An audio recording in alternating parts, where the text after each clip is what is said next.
We talk about toe tag parole now and then. It is a true crime term for life in prison without parole. It means there's no way out of the prison building unless you're wearing a toe tag and you're en route to your grave. Gary Ridgway may be up for that kind of parole any minute now. He's better known as the Green River Killer, the serial killer who in 2003 pleaded guilty to a staggering 49 murders in the 1980s and 1990s. But he claims to have killed as many as 80.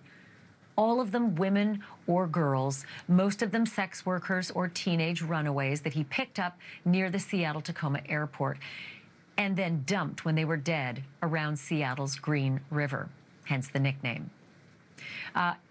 He spared himself the death penalty by promising to tell police where they could find all of his victims' remains. But as recently as a year ago, he still hadn't. Gary Ridgway is now 76 years old, and a Seattle radio station, Cairo, is citing 5 anonymous sources that report Ridgway is on his deathbed. Cairo says he is now receiving, quote, end-of-life care inside his prison. But the state prison officials deny it, insisting Ridgway, and I quote, has not had any chance or has not had any change to his medical condition. They also say that inmates sentenced to life without parole aren't eligible for end-of-life care. Still, there's a toe tag with Gary Ridgway's name on it waiting, whether it's put to use tonight or tomorrow or 10 years from now. So are investigators going to try until the very end to pull information out of him, you know, like a deathbed confession? And can they even trust that information if they get it? And what happens to a notorious serial killer, possibly the worst in U.S. history, when he dies behind bars? What do they do with his body? I'm joined once again by Katherine Ramsland, professor of forensic psychology and author of many, many books, including Confessions of a Serial Killer. Welcome back, Doc. Okay, if Ridgway is really dying, would there be any reason for them to keep it quiet? I think that they might be worried about a media blitz of a lot of calls coming in, media coverage before they really have a handle on it. But I can't think of any other reason why they would say he's not if he is. So let's just imagine for a moment he is. Would they be working on getting a deathbed confession from him? Is that normal? I think you'd have some cold case detectives at least making a try. I know that they were very dismissive in 2024 when they took him out to look for other victim remains and found nothing, and they thought that was the last shot. But I really believe, knowing the task force, at least from 20 years ago, they were pretty determined to get as much information as they could. So I think somebody will go try. And I also think Ridgway has, in fact, tried. I think his memory isn't, I mean, it's like, if it is 80 victims, that's quite a lot to remember. I know that he has tried and he has helped them find some victims, and he has admitted to 49. So it's not a complete loss, but it's not clear what you can really trust right now with him.